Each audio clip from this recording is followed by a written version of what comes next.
Buenos días para todos. Yo creo que ya podemos empezar la sesión.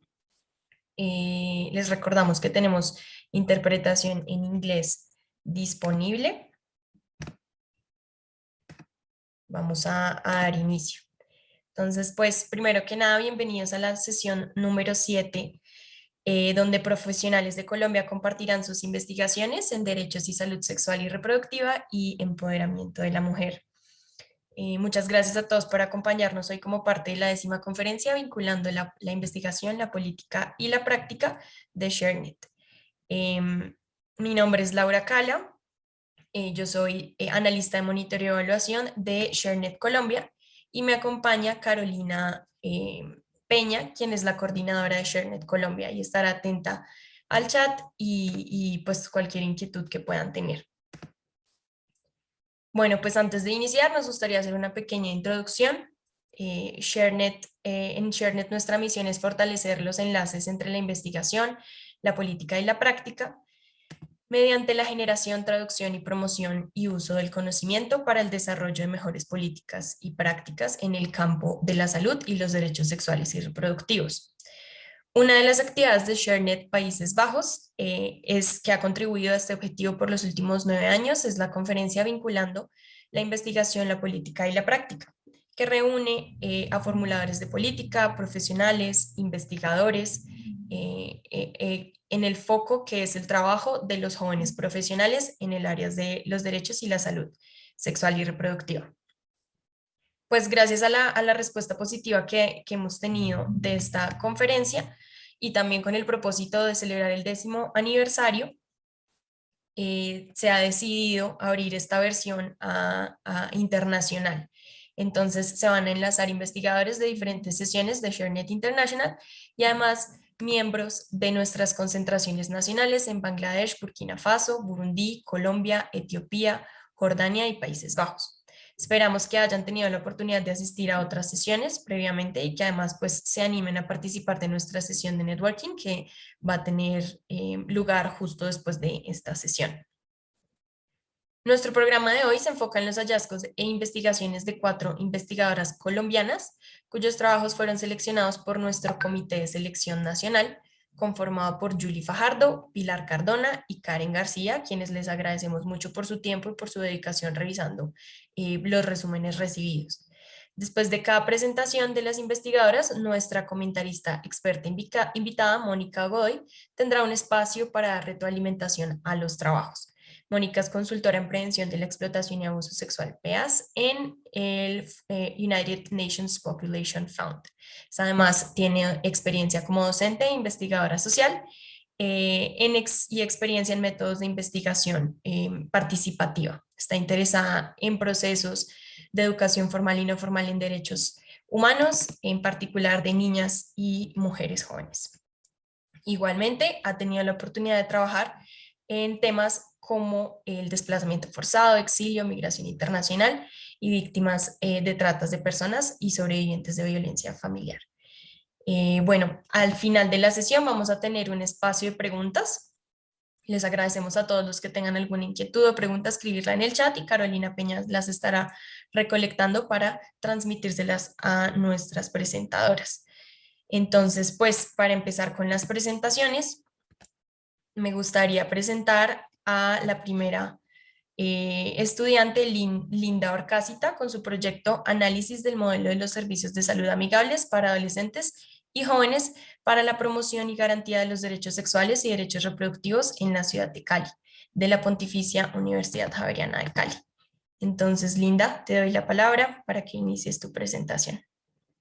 Bueno, pues primero muchas gracias por esta invitación. Allí estoy compartiendo pantalla. Muchas gracias también a nuestra evaluadora que hoy nos acompaña y pues la idea es poderles en estos 15 minutos tratar de contarles un proyecto de 2 años. Entonces voy a contar una parte de este proyecto. El proyecto se tituló Análisis del modelo de los servicios de salud amigables para adolescentes y jóvenes, abordaje de la promoción y garantía de los derechos sexuales y derechos reproductivos. Este es un proyecto que se construye en alianza con la Universidad de Oldenburg en Alemania, con la Alcaldía de Santiago de Cali, específicamente la Secretaría de Salud Pública Municipal de Cali y con 32 servicios amigables de la ciudad, donde justamente uno de los propósitos centrales tenía que ver con conocer a profundidad cómo ha sido esta experiencia. Hoy les comparto uno de los objetivos porque son 4 objetivos más, y en este objetivo me concentraré abordando el tema de caracterización de esos conocimientos, experiencias y actitudes asociadas a los derechos sexuales y derechos reproductivos percibidos por adolescentes y jóvenes que participan en estos servicios amigables.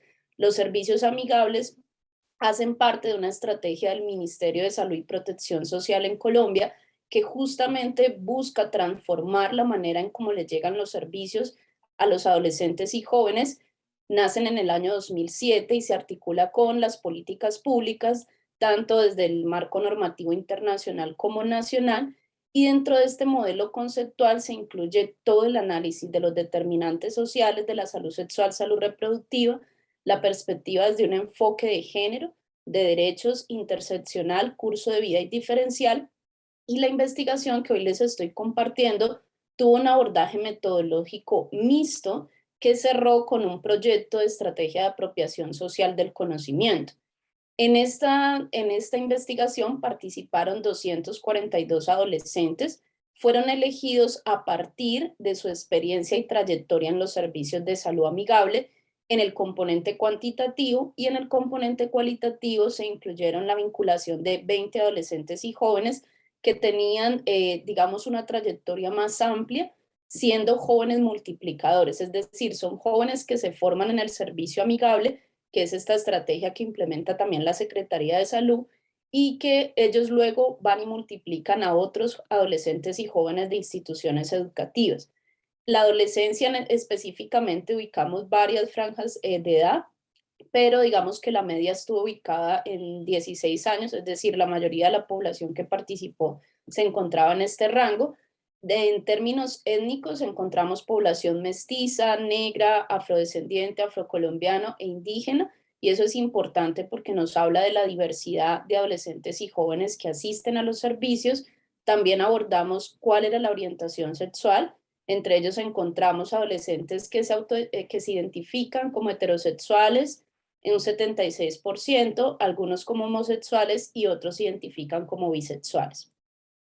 Les preguntábamos sobre el tema de conocimientos y dónde ellos obtienen mayor información sobre el inicio de la vida sexual.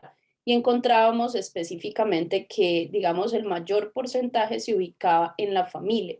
Y esto es interesante porque a pesar, digamos, que el modelo hace un trabajo fuerte de apropiación de conocimientos, la mayoría todavía acude a la familia como esa fuente significativa de información. Esto no quiere decir necesariamente que esa información sea correcta, sea desde, digamos, basada en la evidencia, sino desde las creencias y desde las prácticas que cada familia realiza. Cuando les preguntábamos sobre qué conocimientos, es decir, cuál era esa fuente de conocimientos en derechos sexuales y derechos reproductivos, nuevamente nos aparece la familia como un elemento importante de información. Los temas que especialmente abordan en estos espacios familiares y también en el servicio amigable es el desarrollo sexual en la adolescencia, prácticas sexuales, inicio de la vida sexual, relaciones afectivas de pareja, entre otros temas que están allí. Y también algo muy importante en ese cuestionario, en el componente cuantitativo, fue indagar los conocimientos que adolescentes y jóvenes tenían en derechos sexuales y derechos reproductivos. Y aquí uno de los elementos positivos es que obtienen más del 73%, un puntaje alto. Y esto es interesante porque también evidencia el trabajo que vienen desarrollando los servicios de salud amigable y otros actores, porque no necesariamente es la única fuente de información, también hay otros actores que trabajan allí, que es importante porque cuando uno compara esto con otros estudios a nivel internacional y nacional, el conocimiento en derechos sexuales y derechos reproductivos muchas veces no puntúa desde, digamos, esta categoría. Respecto a las experiencias que tienen adolescentes y jóvenes en los servicios amigables, les preguntamos cuáles son las palabras que para ellos describen mejor el personal de los servicios amigables, y la mayoría de ellos consideró que era un personal respetuoso. Y eso es importante porque justo una de las necesidades que tenemos en los servicios de salud es poder acompañar desde esa confianza, empatía, posibilidad de escucha, validación de sentimientos y emociones, porque hablar de nuestra salud sexual y salud reproductiva implica ese ejercicio de escucha activa. Cuando les preguntábamos si el ambiente era agradable para adolescentes y jóvenes, el ambiente nos referimos a los espacios que tienen adecuados para los servicios de salud de adolescentes y jóvenes. Gran parte de ellos se ubicaba entre totalmente de acuerdo, y ese es justamente uno también de los propósitos, y es adaptar las características físicas de los espacios para que adolescentes y jóvenes se sientan cómodos y cómodas y deseen llegar allí a hacer su consulta en el servicio. Por otro lado, también tuvimos algunas preguntas relacionadas con las prácticas sexuales. Un dato interesante es que esta es la edad en la primera relación sexual. Entre 14 y 15 años ubicaba el mayor porcentaje de adolescentes y jóvenes, y la invitación que nos hace este dato es pensarnos actividades de prevención desde más temprana edad. Incluso muchas familias siempre dicen, ¿a qué edad debería uno empezar a trabajar el tema de la educación sexual? Pero algunas familias necesitan, como dice, la evidencia de por qué es necesario también abordarlo a edades tempranas. Aquí este fue el caso de la ciudad de Cali con estos participantes. Con respecto a si han tenido relaciones sexuales, ubicamos que más del 54% decían no haber tenido relaciones sexuales y un 46% sí. Este dato fue significativo para las entidades de salud porque ellos tienen un imaginario de que la mayoría de adolescentes y jóvenes ya iniciaron. Para ellos, cuando les preguntábamos cuál creen que es el porcentaje, la mayoría decía, no, el 70% ya inició prácticas sexuales. Cuando les preguntamos a adolescentes y jóvenes por qué han tenido o tendrían relaciones sexuales, uno de los resultados más interesantes es por deseo de mi pareja. Y esto porque es interesante, porque debemos trabajar mucho el tema del uso de condón durante la primera relación sexual, porque muchas veces no tomo la decisión yo de autocuidado, sino que la delego a mi pareja. Entonces estos hallazgos nos pueden servir mucho en términos de que hablamos mucho de la autonomía en esa decisión del cuerpo, la autonomía en las prácticas sexuales, pero como ven en el hallazgo, pues dicen es más por deseo de mi pareja y no necesariamente por deseo propio. En otro elemento les preguntábamos si se han realizado las pruebas de detección de ITS, y pues un gran porcentaje menciona no habérselo realizado. Entonces este es un elemento a fortalecer en los servicios de salud, sobre todo la percepción de riesgo que puedan tener adolescentes y jóvenes sobre el tema. En la segunda fase de los resultados cualitativos con los jóvenes multiplicadores, este fue ya unas entrevistas uno a uno con cada adolescente que venía vinculado a los servicios. Allí participaron 11 hombres y 9 mujeres y tenían más de 10 meses hasta 9 años de formación en los servicios de salud. Tenían distintos niveles como bachiller, técnico, tecnólogo, estudiantes de pregrado, y fue muy interesante esta experiencia porque ya la profundización de esas cifras iniciales pues hablaban de cómo ellos iban elaborando estas concepciones de la sexualidad, no solo desde los aspectos reproductivos, biológicos, sino la dimensión erótica, la dimensión comunicativa, la dimensión de género. Ya tenían una mayor apropiación de los derechos sexuales y derechos reproductivos, y tenían una claridad sobre cuáles podrían ser como esas herramientas que les provee los servicios de salud para formar a otros adolescentes y jóvenes. Dentro de las experiencias más significativas para ellos, tenía que ver con los temas que se abordan. Decían que los temas les ha permitido incorporarlo también a sus propias prácticas, y que la parte donde tenían más inquietudes en contenidos era en métodos anticonceptivos, ITS, embarazos, mitos y realidades que giran en torno a la sexualidad, porque como ellos son jóvenes que forman a otros jóvenes, para ellos esas eran las inquietudes que más se generaban en los espacios formativos. Con respecto a las metodologías que utilizan para formar a otros jóvenes, ellos resaltaban las metodologías participativas, entre ellos la maleta MAVES, las presentaciones magistrales, los grupos de discusión, las actividades que son lúdicas, sobre todo aquellas que vinculan el arte, la cultura, el deporte. Las gincanas eran un recurso muy valioso para su experiencia de aprendizaje. Y mencionaban que para ellos formar a otras personas, el gran reto era la población de 10 a 13 años, y la población que tiene consumo problemático de sustancias psicoactivas, y la población que se autodenomina como lesbiana, gay, bisexual, transexual, intersexual, queer y más, porque decían que no se sentían preparados o preparadas para tocar estos temas con la población. Dentro de las necesidades de formación, aquí resalto las que ellos mencionaban como necesarias de poder comenzar a formarse. Por un lado, tiene que ver el uso de las tecnologías, las violencias, temas de fetichismo, el abuso sexual, proyecto de vida, rutas de atención, cultura ciudadana, nuevas masculinidades, en este caso masculinidades no hegemónicas, la diversidad sexogenérica, el tema de los suicidios y las metodologías artísticas, consumo de sustancias y todos los asuntos de salud pública en términos de ese enfoque diferencial en la salud sexual y salud reproductiva. Y ellos resaltaban que una gran dificultad eran las posturas morales que tenían muchas personas, por ejemplo, en términos de la interrupción voluntaria del embarazo, que para ellos era difícil porque tenían sus propias creencias y tenían que formar a otros jóvenes en el tema, y muchas veces lo que pensaban esos jóvenes pues estaba de acuerdo a sus propias posturas personales.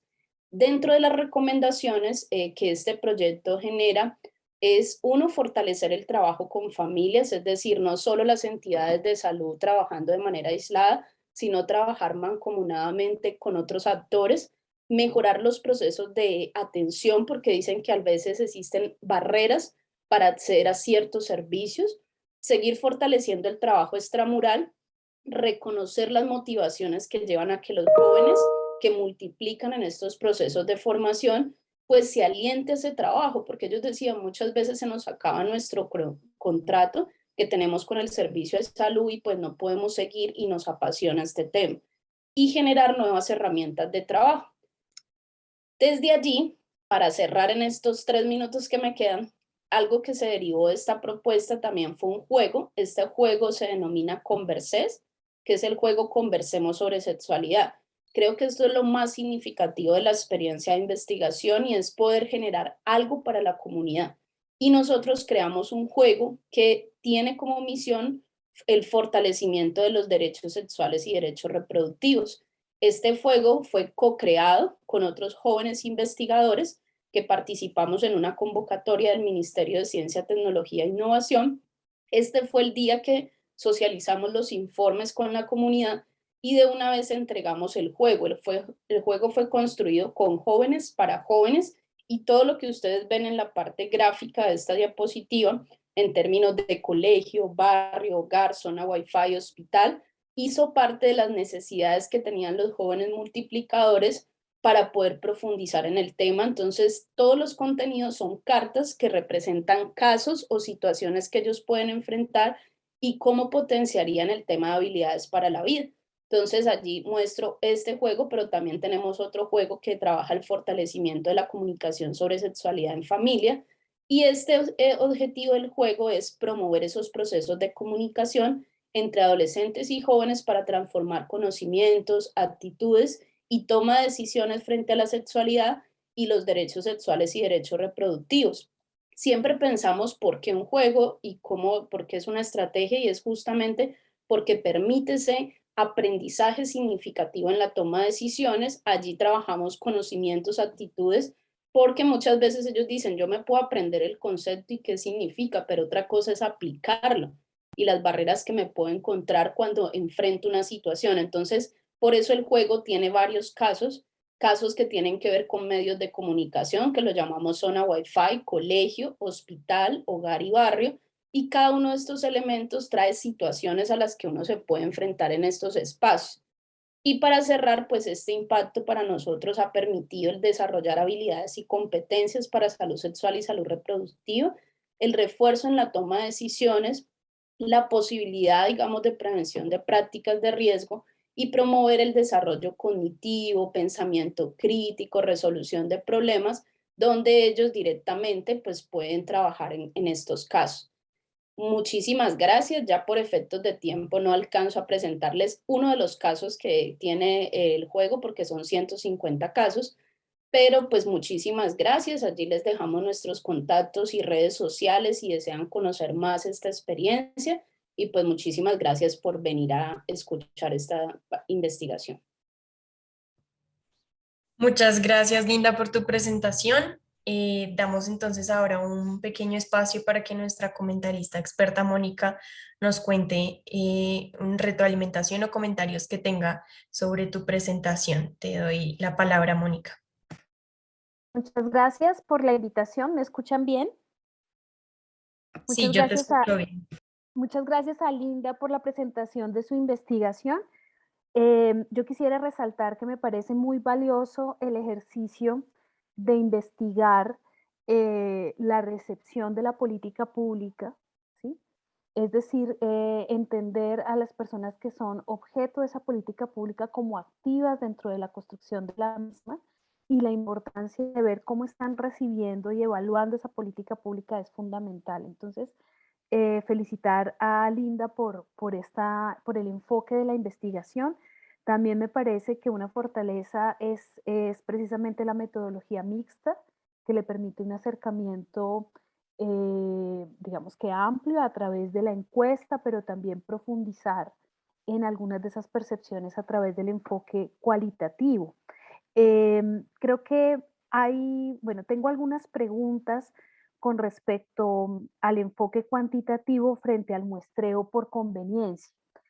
Tú dices que escogieron 242, si no estoy mal, participantes dentro de esa encuesta, y pues te referiste a la experiencia que ellos tenían, pero no nos explicaste muy bien cuál fue, digamos, que ese criterio de selección de esas 240 y algo de personas, de jóvenes que resolvieron esa encuesta. Y creo que ahí hay un dato que surge de esa aplicación de esa encuesta que es importante, ¿sí? Y es esta idea de que es la familia el lugar donde los jóvenes buscan conocimiento sobre sus derechos sexuales y reproductivos. Esto marcaría un cambio significativo generacional entre los padres de esos jóvenes, que no son nuestros padres, que no hablaban de sexo, ni de derechos sexuales, ni de anticoncepción en las familias. Estos jóvenes tienen otros padres y otras madres que están, al parecer, planteando esos temas al interior de la familia. Entonces sería interesante tratar de rastrear un poco más esos cambios generacionales en el ejercicio de la paternidad y la maternidad frente a la sexualidad. Y por lo último, que me parece, digamos, que me llamó la atención y me parece muy significativo de investigar, de profundizar, es esta pregunta que ustedes hacen sobre el inicio de la vida sexual y que les marca que la mayoría de ellos y ellas inician a los 14 y 15 años. Creo que sería muy importante preguntar también por la edad de sus parejas de inicio sexual, porque estas edades de 10 a 15 años coinciden con las edades de mayor riesgo para abuso sexual, ¿sí? Y digamos que la mayoría de exámenes que se hacen de medicina legal están, por delitos sexuales, están en ese rango de edad. Entonces, sí es importante preguntarse por la edad de sus parejas con quien inician esas relaciones sexuales. Eh, para tratar de detectar si efectivamente son relaciones con personas de su edad o un poquito mayores o un poquito menores, o son personas adultas, bastante adultas, y que podría existir un riesgo de abuso contra ellos. Entonces, muchas gracias, Linda, por tu investigación. Me parece muy sugerente y bueno, pues a seguir trabajando en ese camino.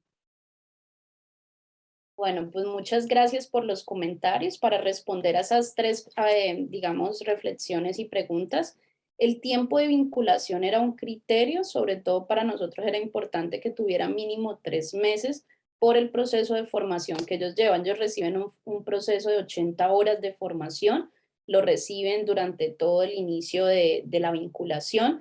Y dos, solicitamos a cada entidad de salud el listado de los que ellos anualmente tienen las personas que van a ser parte del programa Servicio Amigable, y en ese listado, pues digamos, del total de quienes estaban en ese momento, vinculamos a quienes estaban a partir de esos 3 meses de formación, porque algunos no habían todavía recibido los contenidos de formación, y para nosotros ese era un criterio importante para saber si esa experiencia de implementación del modelo cómo está impactando la vida y la toma de decisiones y lo que ellos van y forman a otras personas. Entonces ese fue, digamos, como el segundo elemento a tener en cuenta y que estuviera vinculado directamente a las IPS, que eran las que, digamos, los vinculaban a ellos para hacer todo el proceso de formación durante un año. Frente al porcentaje de las familias, para nosotros fue un hallazgo significativo porque nosotros pensábamos que el porcentaje más alto que iba a salir era que el servicio amigable era la fuente o tal vez los pares, como lo dice la literatura, pero salió todo lo contrario y eso nos está invitando al fortalecimiento de iniciativas que vinculen a las familias porque sigue siendo un referente, en este caso para ellos, más significativo de dónde obtener la información, contrario a lo que dicen otros estudios. Entonces creo que ese fue un elemento muy novedoso. Y respecto al inicio de la vida sexual, teníamos una pregunta de la edad de las parejas y casi siempre osciló entre 4 y 5 años de diferencia por la edad. En términos ejemplos, si yo tenía 14 años, en este caso mi pareja tenía 20 y tuvimos un porcentaje muy pequeño que reportó casos de abuso sexual. Incluso teníamos un caso de una persona con situación de abuso desde los 6 años. Entonces, estos casos igual se les hizo un seguimiento y un acompañamiento porque claramente pues es necesario ese acompañamiento directo cuando se presenta esta vulneración de los derechos sexuales y derechos reproductivos. Muchísimas gracias y sí, allí seguimos aprendiendo de la población, pero creo que nuestra gran misión es seguir fortaleciendo que desde la política pública se apoye el modelo porque ya está desapareciendo en algunas ciudades de Colombia y eso es una noticia pues triste porque fue una iniciativa que se luchó muchos años para que se mantuviera, pero por temas económicos y presupuestales la han ido cerrando en varias ciudades de Colombia. Gracias. Muchas gracias, Linda.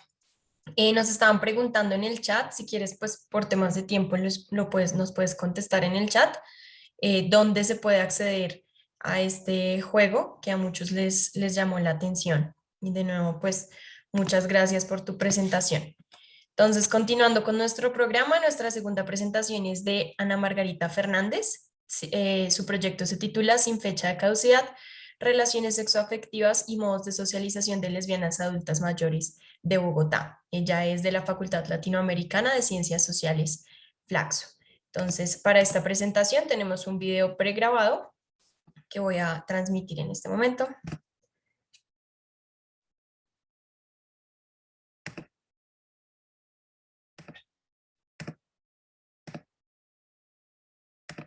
Buenos días con todos, mi nombre es Ana Margarita Fernández de Castro Peñaranda. En el día de hoy les voy a compartir los principales resultados de mi investigación titulada Sin fecha de caducidad, relaciones sexoafectivas y modos de socialización de lesbianas adultas mayores de Bogotá. Durante las últimas décadas hemos sido testigos de avances significativos en el reconocimiento de los derechos de las lesbianas. Sin embargo, en esta lucha contra la discriminación se ha observado cierta ceguera respecto a la vejez lésbica. La visibilidad de las lesbianas jóvenes contrasta con el olvido de las lesbianas adultas mayores, incluso dentro de las mismas agendas reivindicativas lésbicas, de tal manera que poco o nada se sabe sobre quiénes son las lesbianas adultas mayores, sobre sus experiencias de envejecimiento y menos aún dónde están. Durante las últimas décadas pues, han surgido algunas investigaciones sobre envejecimiento LGBT, sin embargo, en esta escasa literatura, las lesbianas adultas mayores han estado subrepresentadas a diferencia de los hombres gays cuyas narrativas han sido privilegiadas. Esto se debe, entre otras razones, a la mayor invisibilización que viven las lesbianas adultas mayores. Esta incipiente literatura ha estado concentrada en Reino Unido, en España y en Estados Unidos, y a nivel latinoamericano se aprecian algunas investigaciones en Brasil y en Argentina. Para el caso específico de Bogotá, según la Secretaría Distrital de Planeación, habitan 2.141 mujeres mayores de 59 años que se autoidentifican como lesbianas. Sin embargo, esta información es tan solo un recorte que poco o nada nos dice sobre las características de las vejeces. En ese sentido, pues esta investigación es una apuesta por entender de forma situada una realidad que ha sido poco estudiada y reivindicar el derecho a la moral sexualidad en la vejez lésbica. La pregunta que guía esta investigación es cómo se construyen las relaciones sexoafectivas en lesbianas adultas mayores en la ciudad de Bogotá en el marco de sus modos de socialización. Para ello, acudí a la gerontología feminista y al curso de vida como dos entramados teóricos que me permiten entender la vejez como un proceso, es decir, como una etapa que se va construyendo a lo largo de la vida.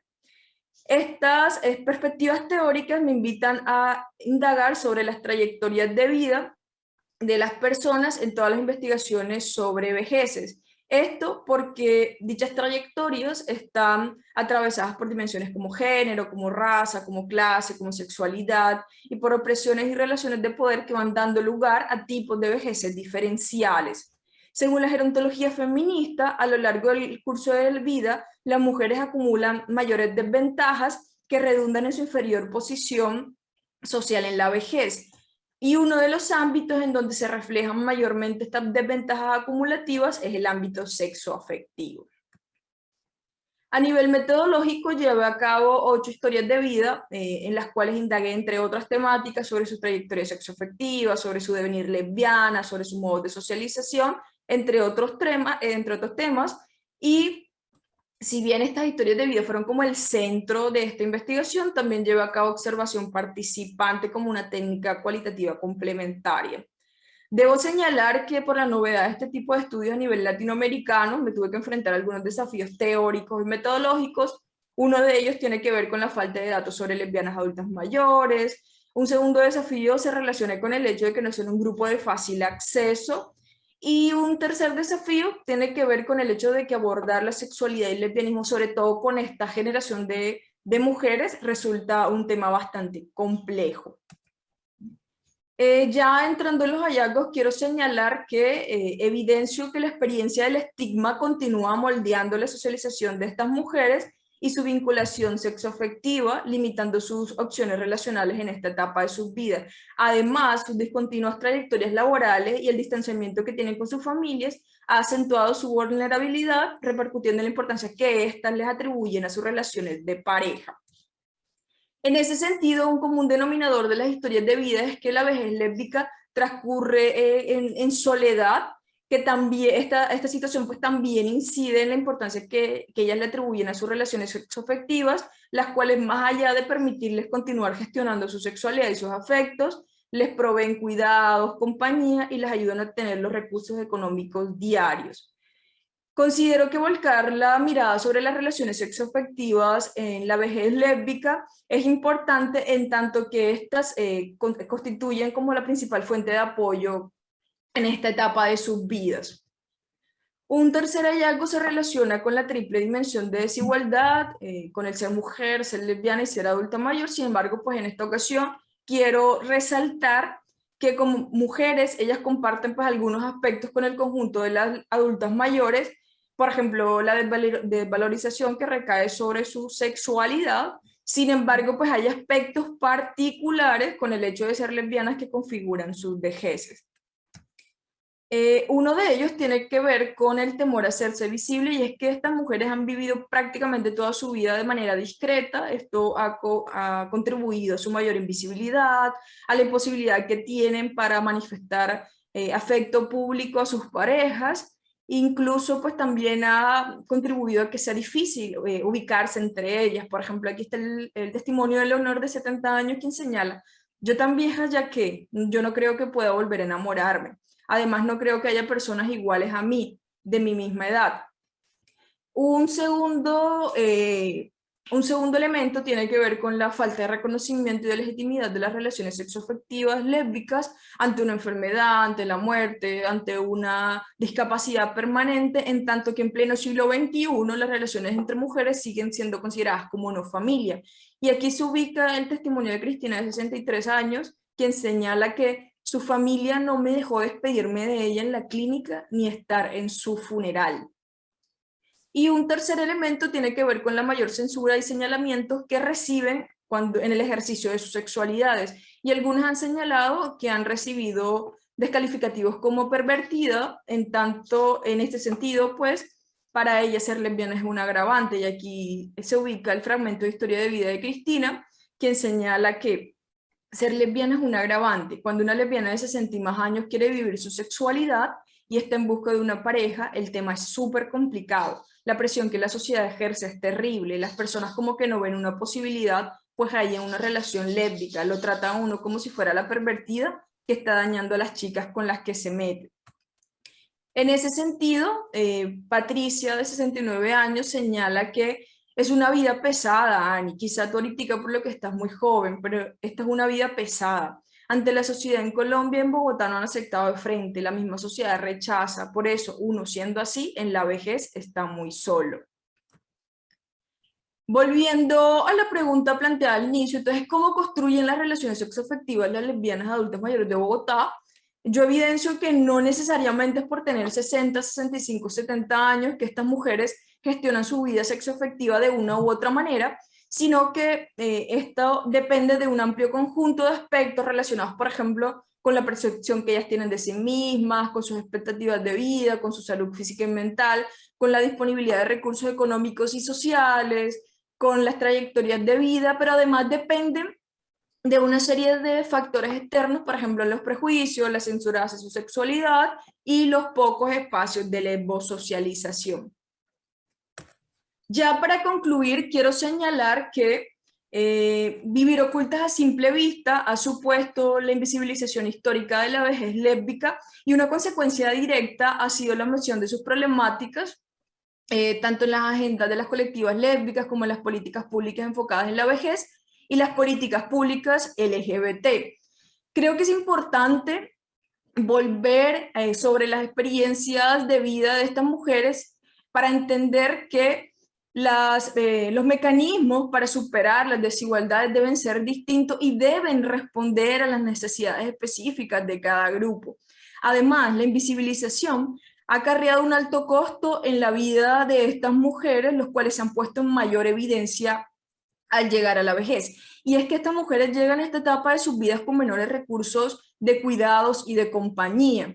Y es que la invisibilización, la menor propensión a la maternidad y al matrimonio, el distanciamiento con su familia, entre otros aspectos, han hecho que estas mujeres dispongan de menos redes de apoyo que los sistemas sociales y de salud asumen que existen. Esto también pues tiene unas incidencias negativas en el bienestar y en la calidad de vida de estas mujeres. Tal vez los sistemas sociales geriátricos podrían ser una alternativa para garantizar el acceso a compañía y cuidado. Sin embargo, algunos autores mencionan que los actuales sistemas sociales pues, geriátricos no disponen de un enfoque diferencial que atienda las necesidades específicas de este grupo. Por tanto, para algunas, acudir a estos hogares geriátricos, sobre todo para aquellas que se han visibilizado abiertamente como lesbianas a lo largo de sus trayectorias de vida, estos espacios constituyen una vuelta al armario. Todo esto da cuenta de los desafíos en el diseño de políticas con enfoques diferenciales, centradas en mitigar la soledad y garantizar la provisión de cuidados, en asegurar el acceso a salud, a pensión y a un techo digno, y que además estén enfocadas en garantizar su derecho a vivir una sexualidad libre y segura. Considero que visibilizar y resignificar sus existencias debe ser una urgencia y una apuesta para las próximas décadas, en tanto que esto constituye una deuda histórica con esta generación de lesbianas cuyas vidas han transcurrido experimentando discriminación por el hecho de ser lesbianas. Ya para finalizar, quiero señalar que esta investigación constituyó una apuesta por reflexionar sobre esta temática que ha sido poco abordada, una apuesta también por retomar sus voces y sus testimonios para dar cuenta lo que significa envejecer siendo lesbiana en una sociedad heteronormada.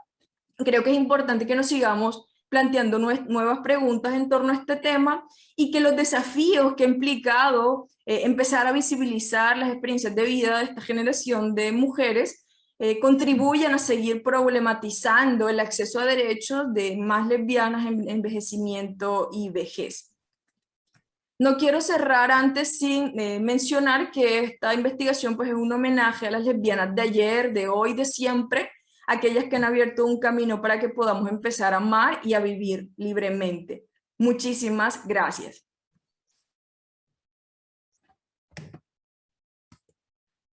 Bueno, muchísimas gracias, Ana Margarita, por esta presentación. Ana Margarita nos acompaña aquí en vivo en la sesión. Hola, ¿cómo estás? Entonces, le doy espacio también a Mónica para que nos cuente y nos retroalimente un poco sobre la presentación y a Ana Margarita para que puedas escucharla. Muchas gracias, Ana Margarita, por tu presentación. Yo he de confesar que lo que hice fue aprender porque ni siquiera me había planteado el problema.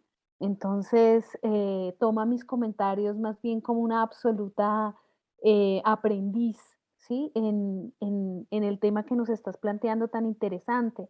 Hace unos días, por eso voy a hacer simplemente un comentario, hace unos días escuchaba a una compañera lesbiana muy conocida cuestionar al movimiento LGBTI y más, ¿sí? Precisamente por la preponderancia que le han dado a las experiencias gays y la baja atención y visibilidad de las otras experiencias de disidencias sexuales y de diversidad sexual. Entonces, esa necesidad, ella planteaba la necesidad de despatriarcalizar el movimiento.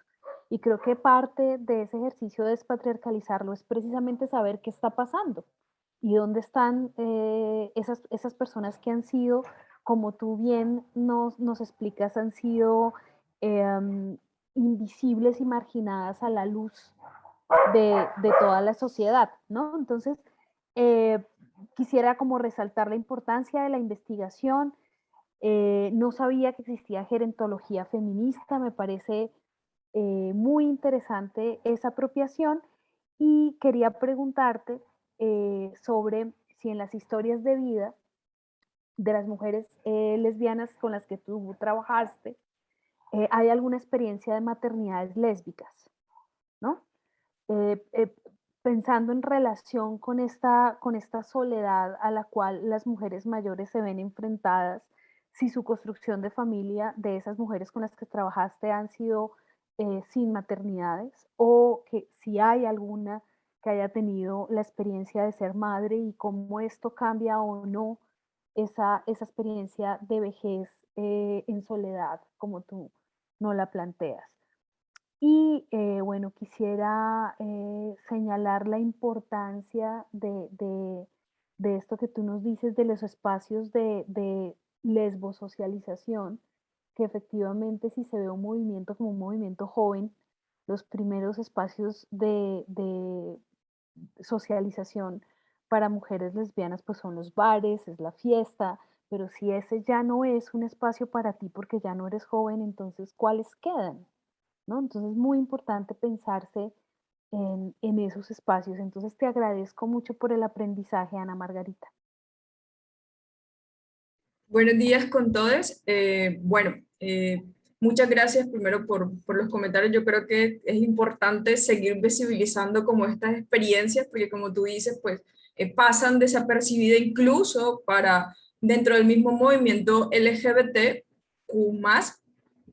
Respecto al primer punto, sí, me parece importante, como señalas de lo que estoy revisando, pues que se despatriarcalice el movimiento LGBT, pero que además dejemos de tener ese enfoque centrado en la juventud, ¿no? Si bien hoy en día, digamos que como jóvenes hemos tenido como el privilegio de ser la generación que más se visibiliza, que también crecimos en un contexto, en teoría, más garantista de derechos y que, bueno, por ende también somos quienes en estos momentos llevamos como esa bandera, pero no debemos dejar atrás como todas esas luchas y todas esas existencias que no tuvieron como esa posibilidad que hoy en día tenemos y que pese a también ya estar en un contexto que garantiza un poco más nuestras existencias y nuestro derecho a la visibilidad, pues para estas mujeres llegó tarde, ¿no?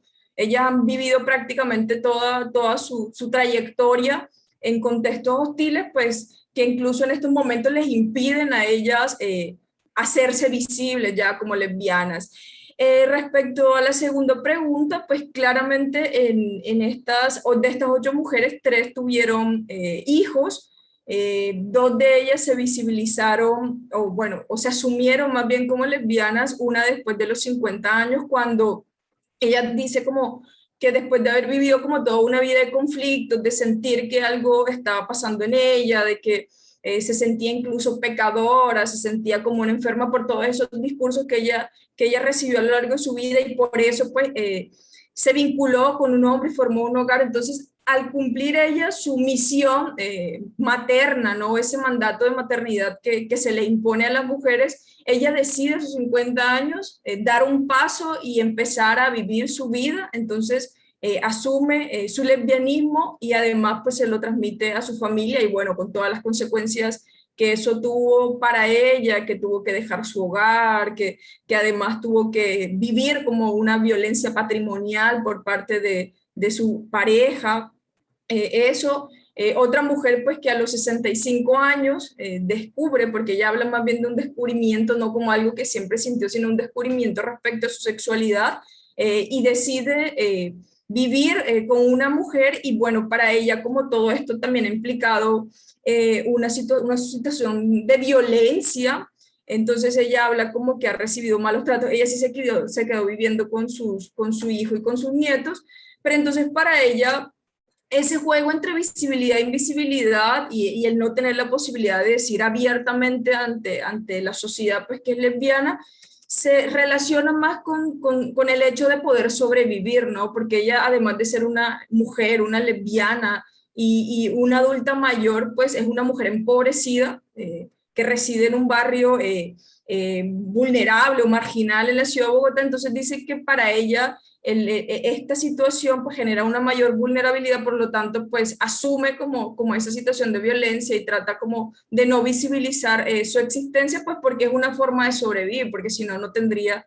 digamos, otra forma de gestionar sus recursos ni de sobrevivir actualmente. Y una tercera, ella tuvo 2 hijos desde los 35 años, pues ella empezó a vivir su lesbianismo. Sin embargo, pues ella, a pesar de que hace parte del movimiento activista lésbico, ella juega con esa visibilidad e invisibilidad, porque para ella pues su vida privada no debe ser enunciada. Entonces ella ante su familia abiertamente no se ha asumido como lesbiana, pero sí digamos, participa en espacios. Entonces ella viene como y dice, no, lo que pasa es que yo estoy realizando alguna actividad social con población LGBT, entonces si me ven en alguna marcha o en algo relacionado, pues no se vayan a preocupar, porque digamos que es porque yo lo hago de una manera social. Entonces, a pesar de todo, pues ella tiene como que vivir su lesbianismo,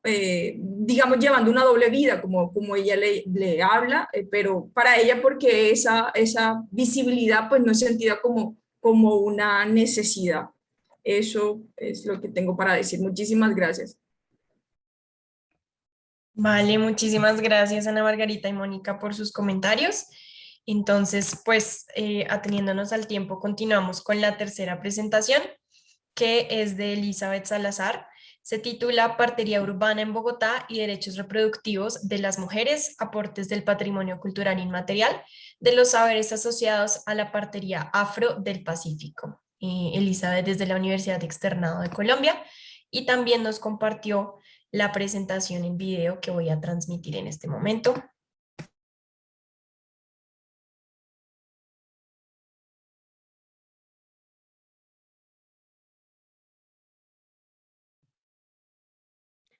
Buenos días. Para optar por el título de Magíster en Derecho Constitucional en la Universidad Externada de Colombia, realicé una investigación cualitativa titulada Partería Urbana en Bogotá y Derechos Reproductivos de las Mujeres, aportes del patrimonio cultural inmaterial de los saberes asociados a la partería afro del Pacífico. Problema de investigación. Partiendo de la idea de que el patrimonio cultural inmaterial es dinámico y que no permanece inmutable en el territorio, esta investigación estudió la partería urbana desarrollada en la ciudad de Bogotá, sus características propias y los aportes del patrimonio cultural inmaterial de los saberes de la partería afropacífica, con el fin de resolver si la partería urbana en Bogotá contribuye a garantizar los derechos reproductivos de las mujeres. En este punto es importante delimitar que todas las personas gestantes son titulares de derechos reproductivos. Sin embargo, esta investigación se centró en el grupo poblacional mujeres gestantes. La investigación se dividió en 3 capítulos. El primer capítulo es un capítulo netamente teórico que desarrolla conceptos de derechos reproductivos, violencia obstétrica y atención humanizada del parto. Concretamente, sobre derechos reproductivos se hizo un recorrido de las diferentes normativas internacionales aplicables en Colombia en la materia, así como las disposiciones de la Constitución Política y la jurisprudencia de la Corte Constitucional sobre derechos reproductivos. Es importante resaltar que la Corte Constitucional ha considerado la importancia especial que tienen los derechos reproductivos para las mujeres y que estos deben ser vistos desde una perspectiva de género por 2 razones. Primero, porque la gestación tiene lugar en sus cuerpos y segundo, porque afecta directamente el proyecto de vida de las mujeres. Además, en este artículo se concluye que los derechos reproductivos son derechos humanos y es muy importante entenderlos como derechos humanos porque los derechos humanos son universales, porque los derechos humanos generan obligaciones internacionales para los estados y porque los derechos humanos son dinámicos. Finalmente, también se concluye que si bien los derechos reproductivos no son un concepto acabado, en general garantizan 2 cosas: la autodeterminación reproductiva y el acceso a servicios de salud reproductiva de calidad. Violencia obstétrica. En este apartado también se hace una descripción teórica de la violencia obstétrica, que se entiende como la apropiación del cuerpo y de los procesos reproductivos de las mujeres por parte del personal de la salud.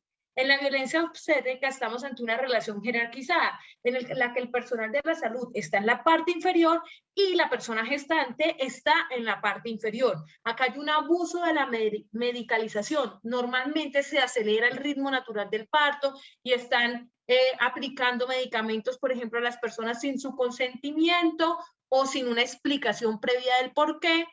Hay un abuso de la patologización. Se entiende que la mujer es una paciente y por lo tanto debe ser atendida como una paciente, y además hay una homogenización.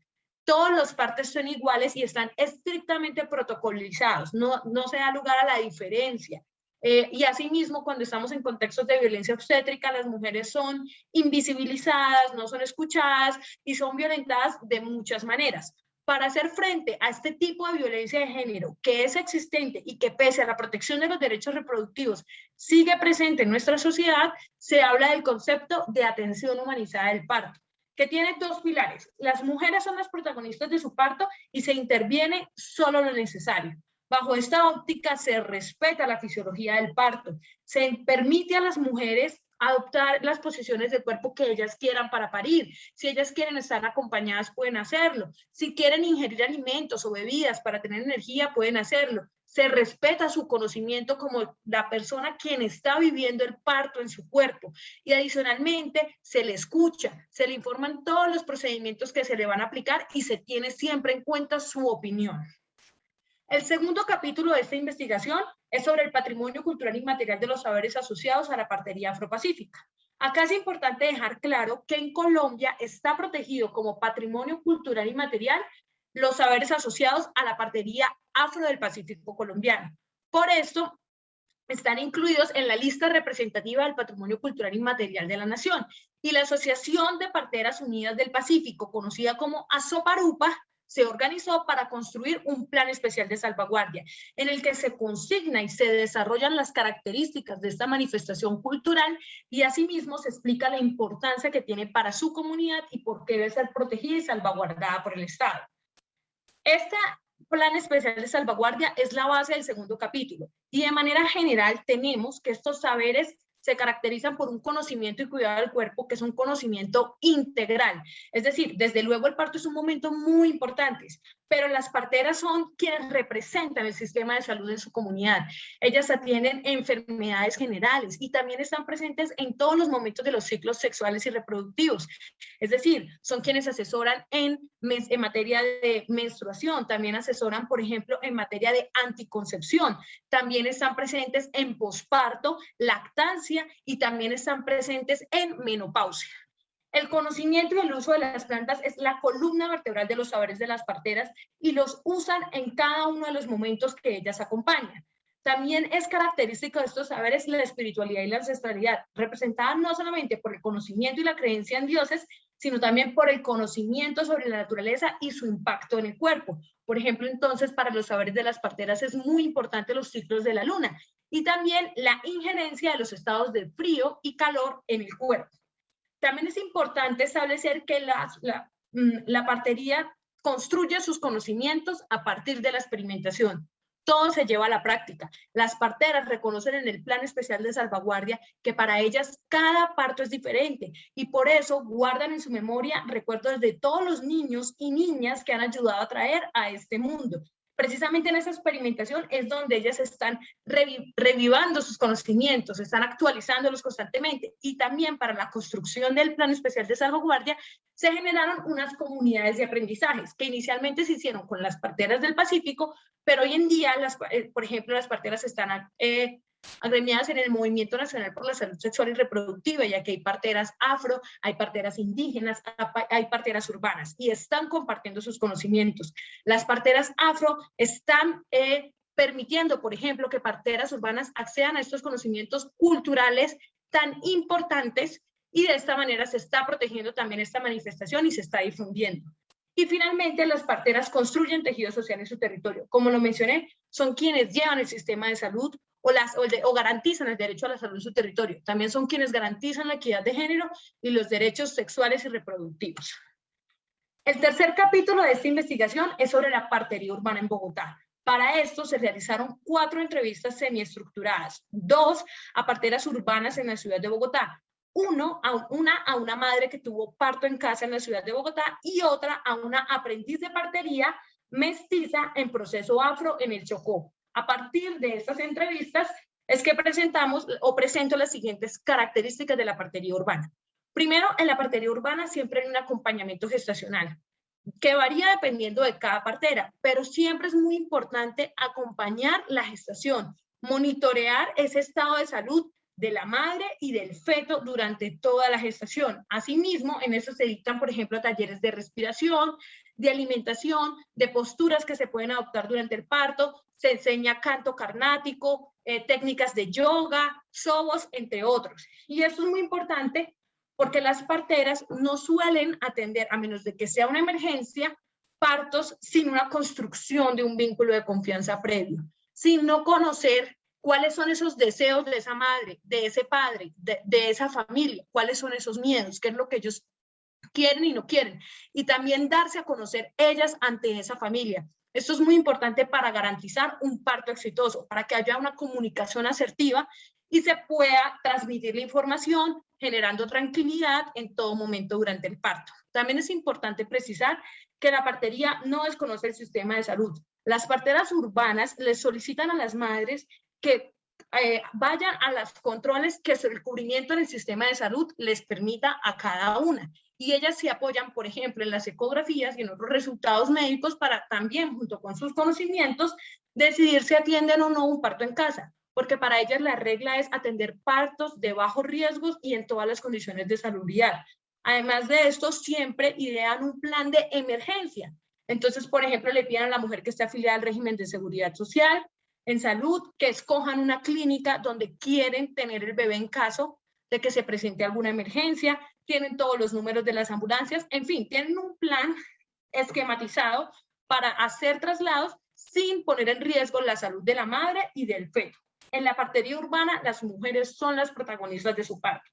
La filosofía está en acompañar y en la intervención mínima. Por eso se escuchan y se respetan en todo momento los deseos de esa madre y para su parto, para su proceso de parto. Por eso también es muy importante la intuición y la receptividad. Para las parteras, cada parto es diferente.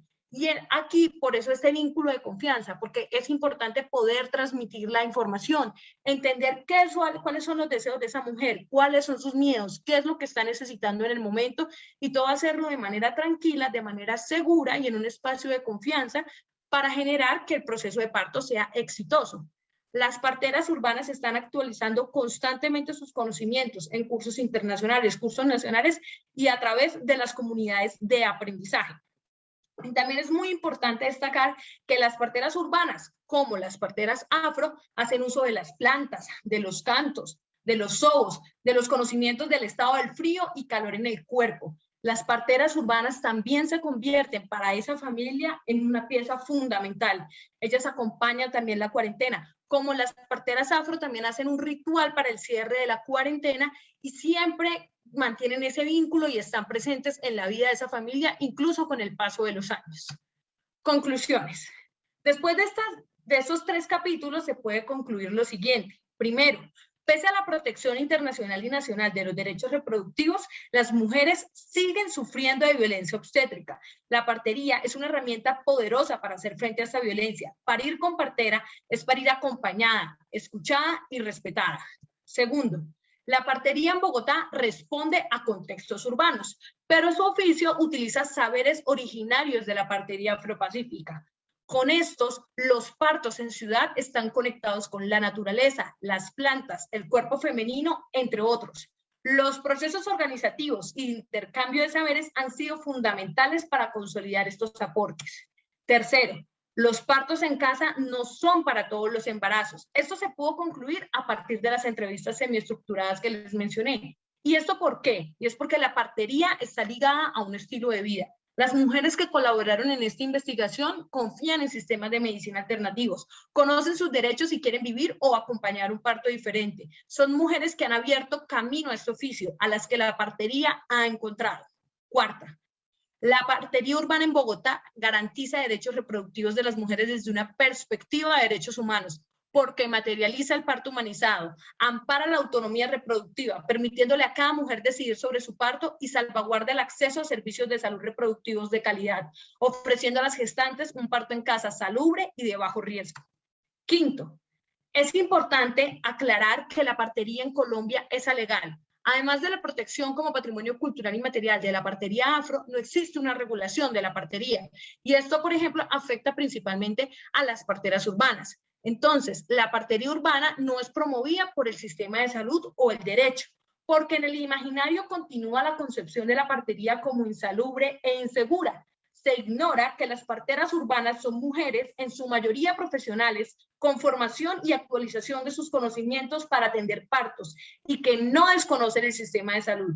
Sexto, por esto debe ser un interés del derecho reconocer el oficio de las parteras, construyendo en conjunto herramientas jurídicas que les permitan seguir ejerciendo en libertad, pero que al mismo tiempo eliminen barreras. Finalmente, es necesario un intercambio de saberes entre la institucionalidad y la partería urbana para contrarrestar la violencia obstétrica. Muchas gracias.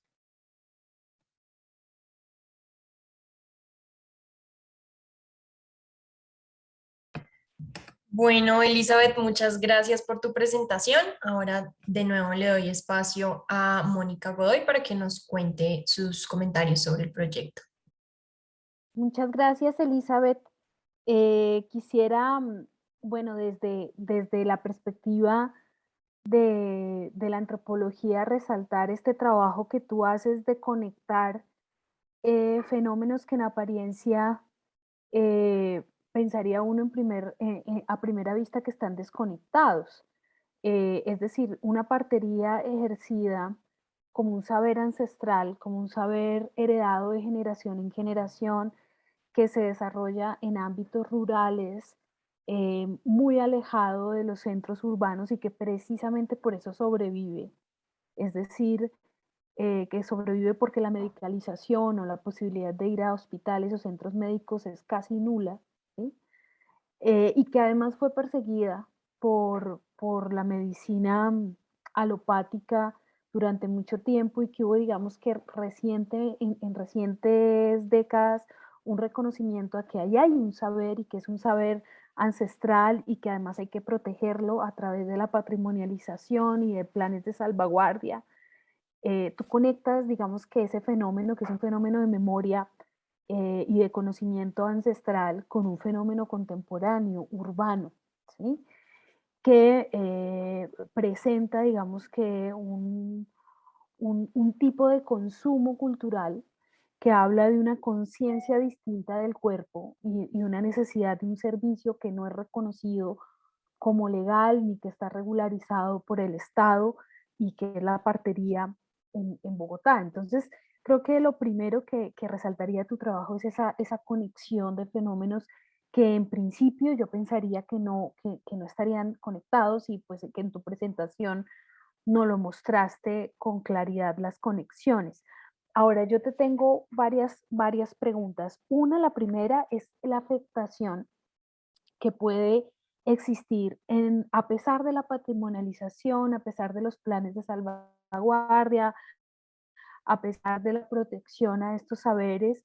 ¿Cuál ha sido la afectación que la guerra, el desplazamiento forzado, la estigmatización de las personas que tienen conocimientos en las sociedades del Afropacífico por parte de gente de grupos armados ha tenido en esa partería? Si tú pudiste, a partir de tu trabajo, detectar qué cambios y qué rupturas ha habido en esas prácticas ancestrales a partir de la guerra en sus territorios, que nunca se ha ido, ¿no? A diferencia de otros territorios que tuvo una baja con el proceso de los acuerdos, durante las conversaciones de los acuerdos de paz, Afropacífico ha estado en un proceso de guerra permanente. Entonces, preguntarte un poco por eso, porque algunas de las noticias que yo tengo es que muchas de las plantas medicinales que utilizaban para los partos, en algunas zonas, como pie de pató en el Baudó, estaban siendo prohibido su cultivo por parte de actores armados.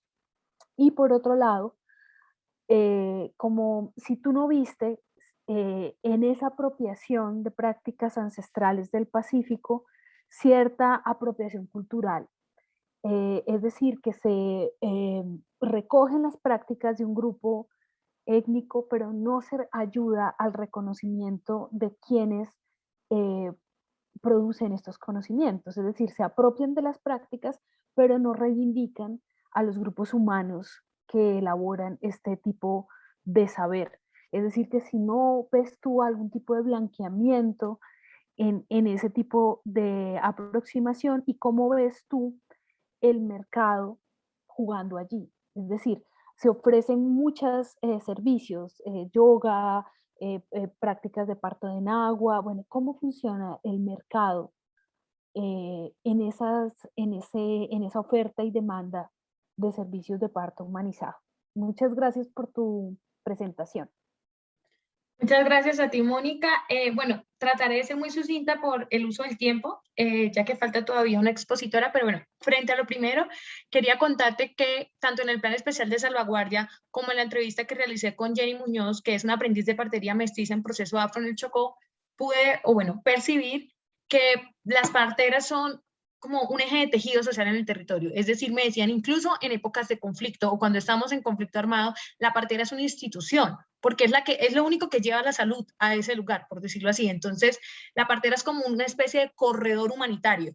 Es decir, podemos estar en guerra, pero si hay un parto tanto de personas, por ejemplo, pertenecientes a un movimiento guerrillero, como de personas de la comunidad, se permite el tránsito de la partera para poder garantizar esos derechos sexuales y reproductivos. Desde luego, el Plan Especial de Salvaguardia y convertir esa tradición en patrimonio cultural inmaterial de la nación fue un proceso muy importante porque, por ejemplo, ellas estaban estigmatizadas, en algunos lugares como más urbanos dentro del territorio estaban llegando ya las clínicas, etcétera. Entonces, venía con eso la estigmatización a la partería. Entonces, con todo el proceso del Plan Especial de Salvaguardia, ellas son muy organizadas. Asoparupa es una asociación supremamente organizada. Anualmente están haciendo conferencias, congresos, tuvieron una exposición ahorita en el Banco de la República. Entonces, por el contrario, ellas precisamente con esta protección de patrimonio cultural inmaterial han podido fortalecer sus saberes y han podido como consolidar y no permitir que otro tipo de prácticas, no sé, medicina occidental en el territorio afecte esa institución que tiene. Frente a la segunda pregunta que tú me hacías sobre el blanqueamiento de la partería, también te quiero contar que en las entrevistas, pues me comentaron, en un principio las parteras afro eran como cerradas con su conocimiento. Todo este proceso de la protección de patrimonio cultural inmaterial y las comunidades de aprendizaje permitió que empezaran a compartir. Y en la partería hay una especie de, ¿cómo decirlo? Es decir, acá se voltea la hoja, es decir, las parteras afro son las que están en una posición más o menos privilegiadas porque son a las que históricamente se les ha reconocido como el dominio del saber, son las que tienen una especie de protección y al principio eran un poco celosas con compartir sus conocimientos, pero ya gracias a estas comunidades de aprendizaje, las parteras urbanas, las parteras indígenas y las parteras afro están interactuando. Y en la partería urbana es importante tener en cuenta que también responde a contextos propios. Entonces, si bien sí utilizan prácticas de la partería afro y la partería tradicional, responden a mujeres de ciudad que todo el tiempo han estado expuestas a contaminación, a ruidos, a tráfico, con otras necesidades totalmente distintas, y por eso en la partería urbana yo no considero que haya un blanqueamiento. Obviamente se utilizan algunas prácticas que precisamente nutren ese saber y ese intercambio cultural, pero también se están utilizando prácticas propias para responder a esas necesidades de contextos urbanos. Entonces, pues finalmente esa sería mi exposición. Muchas gracias por tus comentarios, Mónica. Muchas gracias, Elizabeth y Mónica. Bueno, estamos un poquito corridos de tiempo, entonces voy a continuar con la siguiente presentación.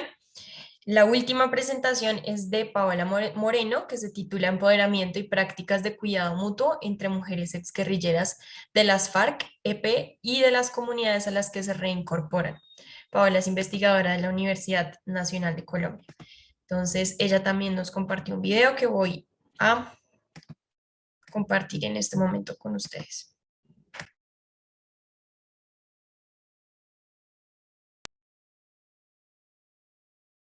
Un saludo para todas las personas que se encuentran conectadas. Les voy a hablar de mi trabajo, empoderamiento y prácticas de cuidado mutuo entre mujeres exguerrilleras de las FARC-EP y las comunidades a las que se reincorporan. Los contenidos de esta presentación son los siguientes: antecedentes y justificación, objetivo, marco teórico, método, resultados, conclusiones y recomendaciones. Respecto a los antecedentes de mi trabajo, es importante reconocer el acuerdo de paz entre la guerrilla de las FARC-EP y el gobierno colombiano en 2016. Este acuerdo es importante ya que dio cabida a que las personas que pertenecieron a este grupo armado empezaran su proceso de reincorporación a la vida civil, y particularmente va a ser importante para mí ese paso a la vida civil que realizan las mujeres. En este proceso se encuentra la necesidad de generar espacios comunes entre estas mujeres exguerrilleras y el resto de la ciudadanía, y pues lograr la vivencia de sus derechos de una manera plena. Algunos de los roles que estas mujeres cumplían dentro de la guerrilla tenían que ver con el cuidado. Ellas solían desempeñar roles de radistas, quienes básicamente se encargaban del manejo de radios para la comunicación,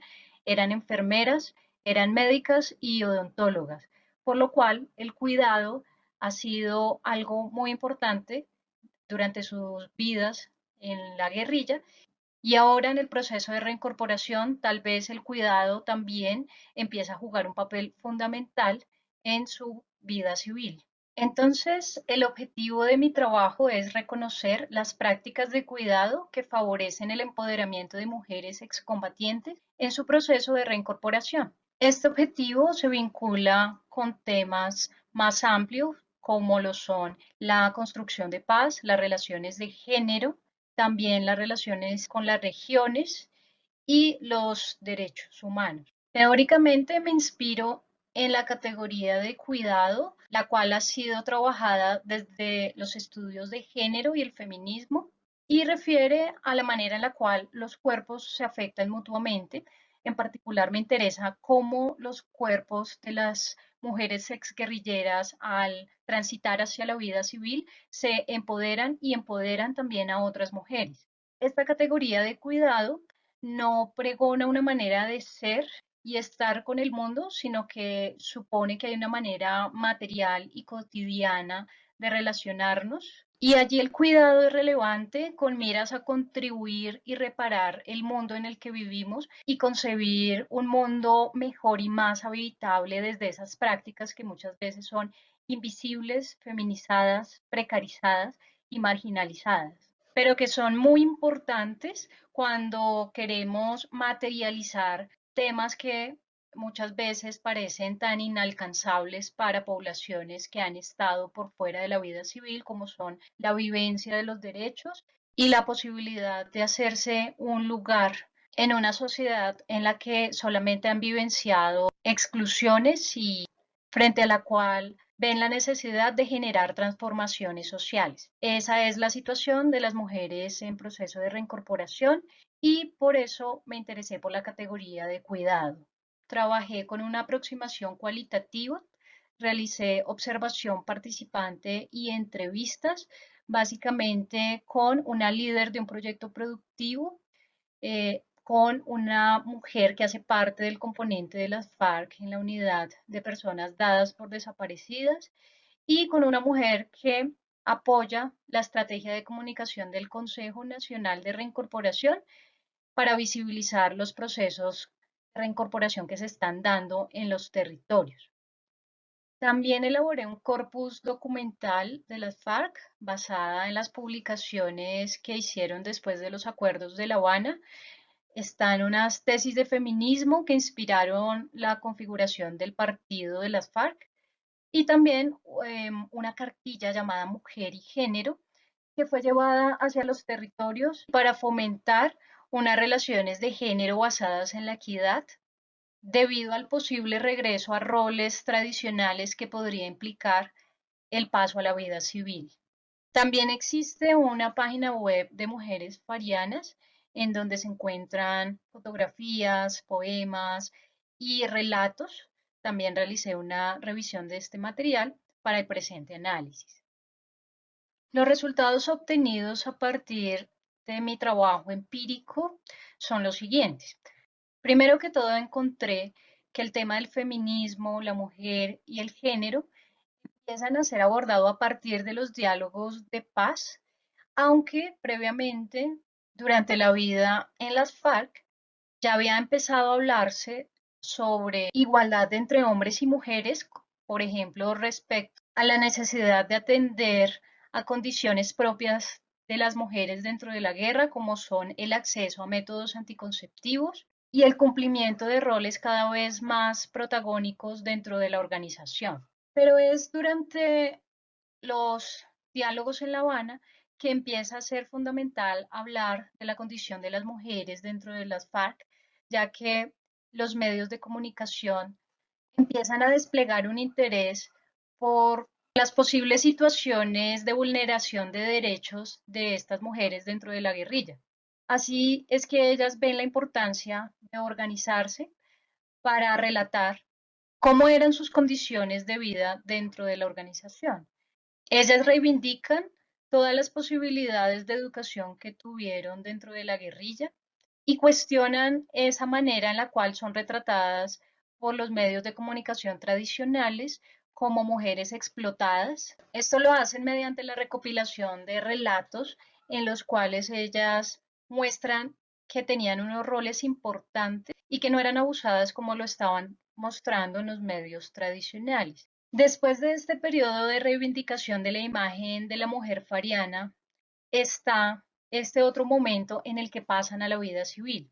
Y allí se pueden identificar a partir de las experiencias que han tenido en estos últimos 5 años, las dificultades que hay en el cumplimiento de sus derechos, así como el de otras personas que están en las regiones. Llaman la atención sobre la condición de ver replegados todos los avances que ellas habían tenido respecto a los roles tradicionales, ahora se encuentran más confinadas en la familia, en esos roles de cuidado más tradicionales y más limitadas al espacio privado, lo cual es algo que también comparten con las mujeres que viven en las regiones del país. También llaman la atención sobre la ausencia estatal, que es un impedimento para que ellas puedan acceder a la educación o para comercializar los productos que están elaborando en sus comunidades y como parte de los proyectos productivos que están siendo apoyados por el gobierno en torno a su reincorporación individual o colectiva a la vida civil. También ha cambiado su rol en la pareja, ya que en su vida en las FARC, ellas estaban habituadas a contar con un compañero y no con un esposo o con un marido, es la manera en la que lo expresan, y esta figura de esposo o marido empieza a jugar un papel impositivo y dominante frente a la carencia de espacios para el desarrollo individual, en pareja, en familia y comunitario a la que se deben enfrentar actualmente. Y como ellas han retornado a los roles tradicionales, esto las pone en una situación de especial vulnerabilidad frente a otro tema como es el asesinato de excombatientes, ya que por ellas cumplir el papel de cuidado en estos escenarios de familia y del hogar, hasta el exterminio de sus parejas, quienes ahora son las personas encargadas de proveer el hogar. Pese a todas las dificultades y la vulneración de derechos, estas mujeres despliegan unas prácticas renovadas de cuidado que están dirigidas hacia ellas mismas, pero también hacia las comunidades a las que se reincorporan. Y básicamente las prácticas de cuidado que he logrado rastrear tienen que ver con dos ejes. El primero, educación, comunicación y visibilización de problemas regionales. Y el segundo, el fomento de la solidaridad y la autogestión.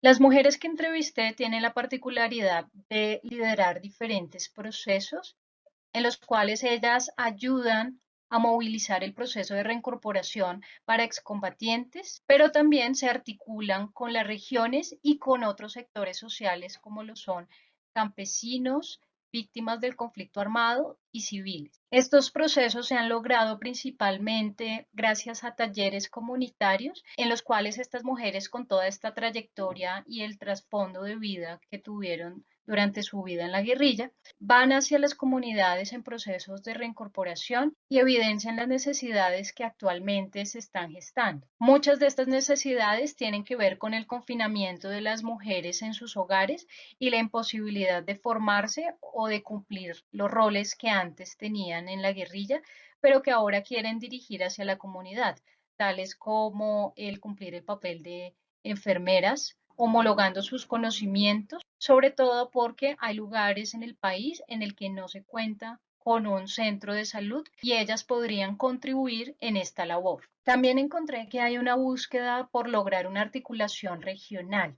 es decir, poder visibilizar las necesidades que hay en las regiones más alejadas del país, donde no se cuenta con posibilidades de educación y de desarrollo individual y colectivo. Frente a esto, hay dos acciones principales de cuidado. Una es la de comunicar en las ciudades esta situación precaria en la que se encuentran algunas poblaciones y la otra es la colaboración con la comercialización de los productos que están en las regiones y que tienen poca probabilidad de salir de allí a los lugares en donde puedan ser comercializadas. También he logrado evidenciar el aprovechamiento de los anteriores saberes que estas mujeres pudieron formar dentro de su vida en las FARC. Por ejemplo, está el caso de una fotógrafa que ahora se encarga de mostrar y comunicar la implementación del acuerdo de paz en diferentes lugares de Colombia. Finalmente, hay procesos que tienen que ver con la economía solidaria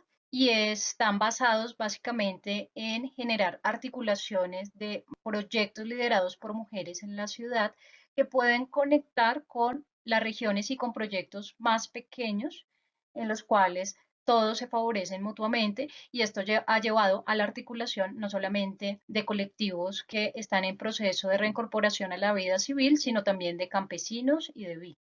Como parte de las conclusiones, resalto el hecho de que las prácticas de cuidado aparecieron de manera no tradicional debido a los roles que las mujeres que entrevisté cumplieron anteriormente con las FARC. Esto les permitió articularse en su paso a la vida civil con otros procesos de liderazgos en un proyecto productivo, en la unidad de búsqueda de personas dadas por desaparecidas y en comunicación. Respectivamente, en el proyecto productivo, esa labor de cuidado tiene que ver con el hecho de buscar una economía solidaria. En el caso de la unidad de búsqueda de personas dadas por desaparecidas, tiene que ver con el esfuerzo por buscar la verdad y también responder a las familiares, personas que han vivido la desaparición de algún familiar. Y en el caso de las comunicaciones, tiene que ver con los procesos de articulación de las ciudades con la región. Es así que estas mujeres favorecen el mutuo empoderamiento tanto de ellas como de las comunidades. Sin embargo, esta no es la situación general, sino que resalto estos ejemplos, dado que son inspiradores para la búsqueda de unas políticas públicas que fomenten estos procesos de empoderamiento en más mujeres. Teniendo en cuenta lo anterior, tengo las siguientes recomendaciones de política pública para compartir.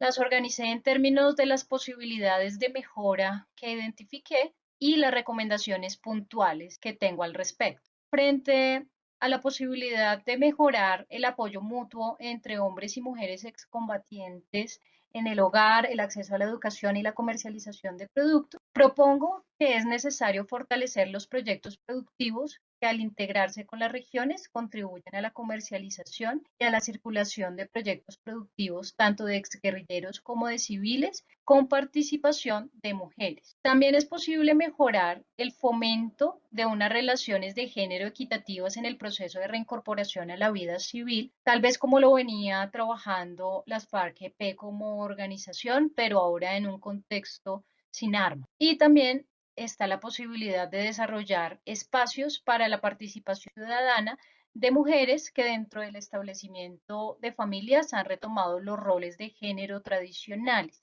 Así pues, mi recomendación al respecto es incentivar el involucramiento de mujeres exguerrilleras en la evaluación de la implementación del acuerdo de paz para establecer cuál ha sido la transformación de las condiciones de vida antes y después del acuerdo en los territorios en clave de relaciones de poder por razones de género. Finalmente, frente a la posibilidad de buscar el incremento del conocimiento de las condiciones de vida de las mujeres exguerrilleras y las violencias compartidas con las mujeres civiles, encuentro que es necesario activar estrategias para la subsanación y la eliminación de las violencias sistemáticas que han sufrido mujeres exguerrilleras y civiles por razones de género en el marco de la guerra, tales como son la desaparición de personas, especialmente de los hombres, quienes son los proveedores del hogar en una organización basada en los roles tradicionales. Por una parte, entonces, habría que buscar el cuestionamiento de estos roles y una mayor posibilidad de que las mujeres cuenten con independencia y segundo,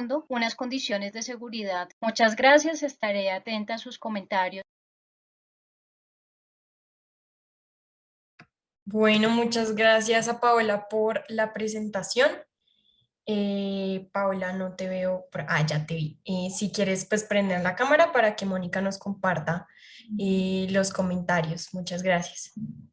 Muy brevemente, muchas gracias Paola por la presentación. Me parece importante resaltar que cuando se presenta el desafío de la reincorporación de gente que ha estado armada y que ha tenido aprendizajes útiles para la guerra, digamos que la sociedad en su conjunto les pide que dejen de ser, ¿sí? O sea, que todos esos aprendizajes los dejen en el pasado y vuelvan a iniciar como si fueran, como si eso fuera posible, ¿no?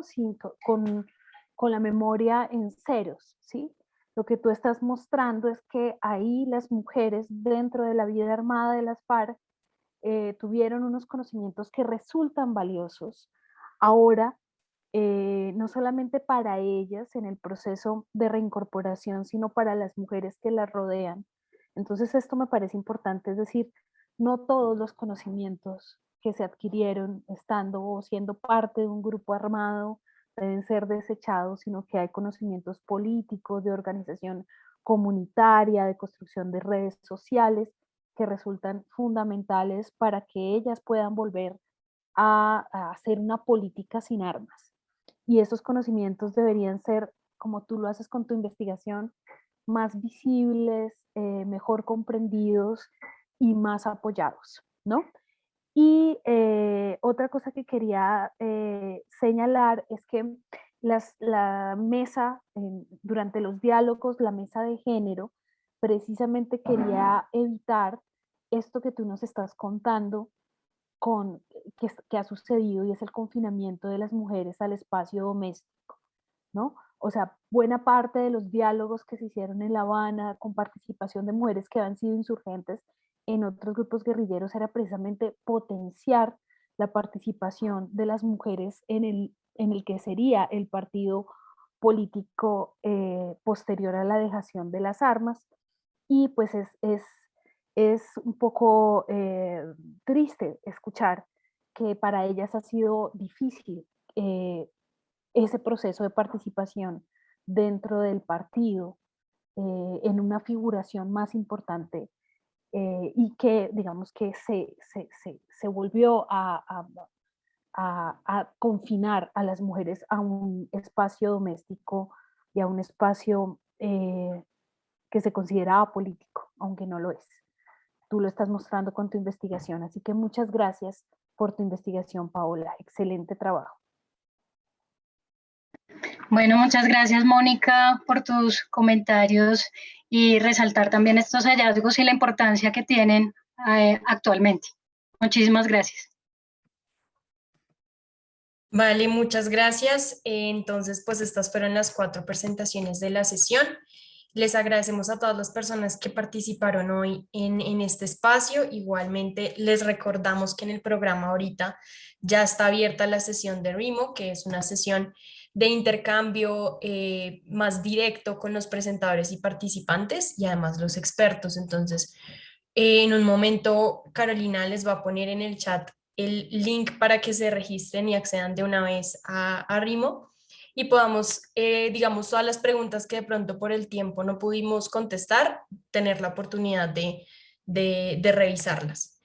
Entonces, pues de nuevo, muchas gracias. También les recordamos que vamos a pasar un formato de evaluación del evento. Nos interesa mucho conocer qué opinan del evento y qué comentarios puedan tener.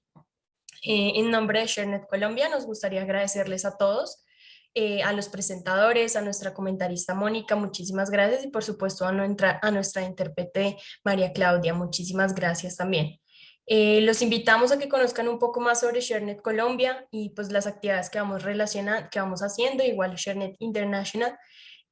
Pueden seguirnos en línea en nuestras redes sociales, donde ya pronto vamos a tener nuestra página web, para que puedan contactarse con nosotros o en caso de que quieran, pues por correo también podemos atender cualquier solicitud. De nuevo, muchísimas gracias a todos. Esperamos verlos en la sesión de RIMO y también verlos en otras actividades de ShareNet. Muchas gracias.